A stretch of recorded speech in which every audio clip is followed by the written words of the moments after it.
अस्सलाम वालेकुम दोस्तों, मां आहियां सोराब सूमरो। दोस्तों मां आहियां अली गुलमला। ऐं अॼु जेका असां तव्हांखे ॻाल्हि ॿुधाइण वारा आहियूं, हिकिड़ो अहम ऐलान आहे, उहो हिकिड़ो ईअं सम्झो इंकिशाफ़ आहे।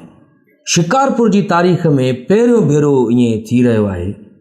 2022 जेको हीउ साल हले थो, 21 ऐं 22 फेबरवरी ते शिकारपुर जे सब्ज़ाज़ार हाल जेको जुमानी हाल में आहे, उते ऑर्गेनाइज़र आहिनि सैयद शहबाज़ शाह, एहसन शाह, साईं एहसन शाह आहे।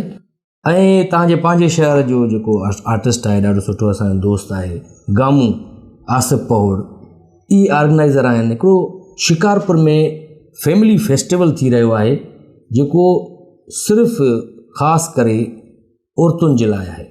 जी, ख़वातीन जेके भेनर असांजियूं उन्हनि खे एंटरटेन घटि मिलंदी आहे सोराब ख़ान। जी जी बिल्कुलु। इन जे लाइ जेको आहे सो असांजे दोस्त आसिफ पहोड़ ऐं सैयद एहसन शाह, इहो सैयद शहबाज़ शाह, शहबाज़ शाह इहो तय कयो आहे त ख़वातीन जे लाइ ख़ासि करे हीउ फेस्टिवल रखियो वियो आहे, जंहिंमें सिंध जा सभई मज़हिया फ़नकार, जेकी पूरी वॾी हिकिड़ी टीम आहे मज़ही फ़नकारनि जी, न सिर्फ़ु मज़हिया फ़नकार पर तमामु बहितरीनु सिंगर बि जेके आहिनि असांजा, जिन पूरे पाकिस्तान में, पाकिस्तान खां ॿाहिरि नालो रोशन कयो आहे असांजी सिंध जो। जी हा। जंहिंमें तुफ़ैल संजरानी साहब, जंहिंजो पंहिंजो तालुक़ु शिकारपुर सां आहे, उहो हिन शो में हूंदो, शिकारपुर फैमिली फेस्टिवल में।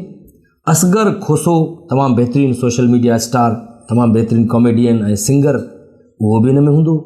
अली गुलमला बि हूंदो, सोराब सूमरो बि हूंदो, गामू त हूंदो ई हूंदो। ऐं उन खां अलावा शेरदिल गाओ तव्हां ॾिठो आहे, जेको असां सां गॾु क्लिप्स में हूंदो आहे, उहो बि आहे। ऐं मुसविर लाशारी जेको मासी मोरा थींदो आहे, मारूफ़ उन सां आहे घणो, मुसविर लाशारी बि आहे। ऐं मामा लालू, अब्दुल मनान अब्बासी उर्फ़ मामा लालू, उहो बि हिन शो में अचे पियो। ऐं उन सां गॾु शमा सिंधी, जी हा, जेकी बागरानी थींदी आहे, बागरानी जो किरदारु अदा कंदी आहे, उहो बि आहे। बिल्कुलु ॿई माना ईंदा इहे। ऐं सजाद मखणी, जंहिंजा तव्हां टिकटॉक ॾिसंदा आहियो, ऐं उन सां गॾु हूंदो आहे पोपट खान। इहे ॿई जेके आहिनि दोस्त ॾाढा सुठा टिकटॉकर आहिनि, कॉमेडियन। ऐं ॿियो हिकिड़ो पप्पू परदेसी जेको आहे, पप्पू परदेसी, उहो त लाज़िम मलज़ूम आहे, जो जिते गामू हूंदो उते पप्पू परदेसी हूंदो। इहो वण खे छोॾो न हूंदो आहे, उहो गामू सां हिकिड़ो छोॾो साण आहे। बिल्कुलु। ऐं उहो बि हुते ज़रूरु हूंदो। त मुंहिंजी भेनर जेकियूं बि आहिनि शिकारपुर जूं अदियूं भेणूं, तव्हां हिन प्रोग्राम में, हिन फेस्टिवल में ज़रूरु अचिजो। 21 ऐं 22 फरवरी ते सब्ज़ाज़ार लॉन शाम जो 4 वॻे आहे, 4 बजे आहे, ऐं 5 बजे प्रोग्राम शुरू थी वेंदो। 4-5 वॻे शुरू थींदो, छो जो 9, 10 ताईं, 11 ताईं ख़तमु करिणो आहे। जी, फैमिली जी ज़ाहिर आहे, उनखे घर बि वञिणो आहे, रध पचा बि करिणो आहे, राति जी मानी बि करणी आहे। जी जी जी। त उन खां अलावा कोमल नूर सिंगर आहे ॾाढी सुठी, उहा बि हिन में शो में आहे। शबो लाल बि आहे। त तव्हां ज़रूरु अचिजो, जेके बि असांजूं अदियूं भेनरूं ॾिसनि पियूं। हिकिड़ो अहम ऐलान आहे, हिकिड़ो वॾो इंकिशाफ़ जी जी जी जी। शिकारपुर जी तारीख़ में पहिरियों दफ़ो सही माना हिकिड़ी ख़ूबसूरत एंटरटेनमेंट आहे, जेकी असांजी भेनरुनि खे मिलंदी। ऐं त भेनर तव्हां हुते ज़रूरु अचिजो, जंहिंमें मासी मोरा ऐं मासी चपरा, ऐं हुते जेको आहे सो दबला भले, ऐं जेके बि किन सुन आहे, वसायो व्याजी थी वियो या जेके थी आहे। हा, गामू त आहे ई आहे। जी, गामू बि हूंदो, ऐं ऑर्गेनाइज़र बि आहे, ऐं हुनजी शो में परफॉर्मेंस बि हूंदी। त शिकारपुर वासी जेके ख़ासि करे शिकारपुर या उनजे जेके वेझड़ाईअ वारा शहर आहिनि, उहे सभई हुन में ज़रूरु अचनि फैमिलीज़ सां गॾु। सिर्फ़ु औरतुनि जे लाइ इहो शो थी रहियो आहे। ऐं शिकारपुर फैमिली फेस्टिवल जेको 21-22 फेबरवरी 2022 शाम जो 4 वॻे। अचिणो किथे आहे? सब्ज़ाज़ार हाल जेको आहे, जंहिंजो पुराणो नालो आहे जुमानी हाल, उते सब्ज़ाज़ार लॉन ठहियलु आहे, हिकिड़ो बैंक्वेट आहे ॾाढो सुठो।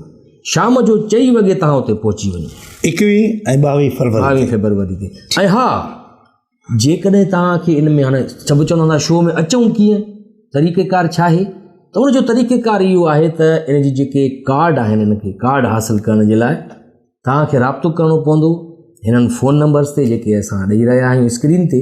इन्हनि ते तव्हां राब्तो कयो त कार्ड किथां मिलंदा, शो में कीअं अची सघिजे थो, ऐं एंट्री कीअं थींदी शो में।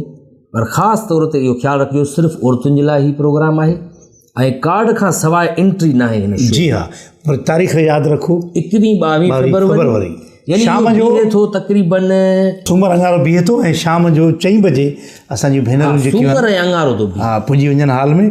सूमर ऐं अंगारे ते आहे, माना 21 ऐं 22 फेबरवरी 2022 शाम जो 4 वॻे सब्ज़ाज़ार हाल शिकारपुर में फैमिली फेस्टिवल थी रहियो आहे जंहिंमें मोस्ट अरे how how Baba how family festival थी रहियो आहे शिकारपुर में 21 ऐं 22 फरवरीअ ते शाम जो 4 बजे।